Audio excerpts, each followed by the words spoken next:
Blaze Foley was this larger-than-life character that lived here in the 80s here in Austin. He was a singer-songwriter, was homeless, he was a troublemaker, got kicked out of almost every bar in town, wrote a lot of songs about politics and social issues and love and blues. Almost everything he recorded somehow did not get released. There were record deals that went bad, or record companies that folded, or producers that were busted by the DEA, or all sorts of weird things happened to keep his songs from being released. He died with no records available, so he should have been just lost to obscurity. His music should have been forgotten, and really people should just he should have just died anonymous practically. But 15 years later, people are still talking about him. There are tales of legendary performers who fought the system, lived by their own rules, stayed true to their art, ultimately defining the system they once fought. This isn't one of those stories. There was an element that sort of laughed behind his back, like, look at this goofball, But once he picked up that guitar, man, they all showed up. Blaze didn't care about making it big or any of that stuff.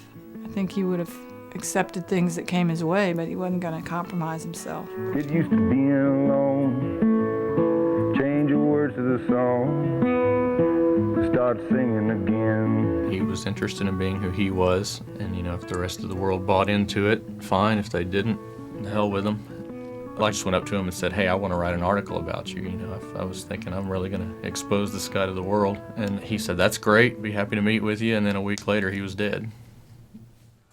Blaze Foley ran in so many different circles that it's difficult to get the full picture of the man. And so that's why we had to go to Georgia and to Arkansas and to Colorado, and we had to talk to so many people, because I think just like anybody's life, it's complex. There's no simple answer. There's no rosebud that explains a person's life. And so to get the full story, we had to talk to a lot of people. 13 years after this guy's death, his friends scattered. The strongest hook we have right now for the story is that he died protecting an elderly friend, and that's a pretty strong hook, and that puts him into the hero kind of cult status of legend. But really, when you put the entire story together, that's when it's really fascinating. All I know is he was defending this old man that he had befriended. This old man's son was apparently taking his government check, and drinking it and drugging it, and so Blaze whipped his ass. Guy came back with a shotgun and shot him. That's what led to the son getting off basically scot-free, because they couldn't understand what this white man's role was at 4 o'clock in the morning in a black man's kitchen. Certain scruples he believed in, and he died for them. When I got to Austin, I was a software programmer, an electrical engineer, and not a filmmaker. But I've been wanting to do film. I started off in my childhood doing Super 8 movie skits with my friends, and still photography, and then when I got to Austin, that's when digital video started happening, and desktop editing, and I said, okay, great, I want to get into it. And at that time I'd also connected with my cousin John that I really didn't hang out much with as I was growing up, and so he lived here in Austin, and I hooked up with him, and he was working on the Blaze Foley tribute project. John would tell me about stories about Blaze, and every time I visited him, he'd tell me a different story, and they were just hilarious, and just this larger-than-life, colorful character, just doing crazy things, and so it finally gelled in my mind that this might make a very interesting documentary. I started doing research. I started learning about digital video and nonlinear editing, and also researching Blaze's life, talking to people, and writing things down, and finally felt comfortable enough that there was enough of a story. And so I started buying equipment.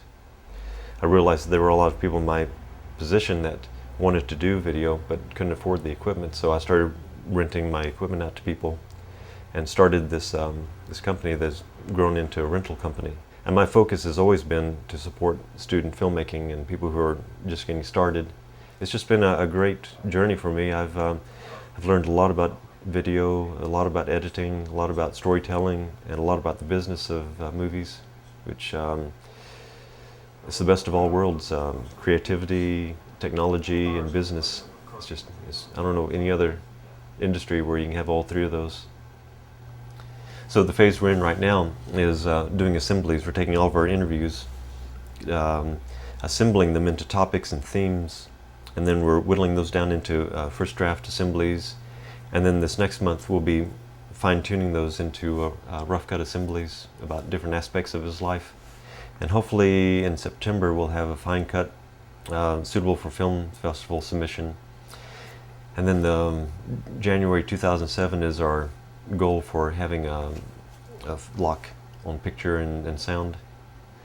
But my ultimate goal with this project is to make another project. I hope to be successful enough to be able to show that I've finished a good, high quality production, and want you to give me some money so that I can make these other two projects that I have in line.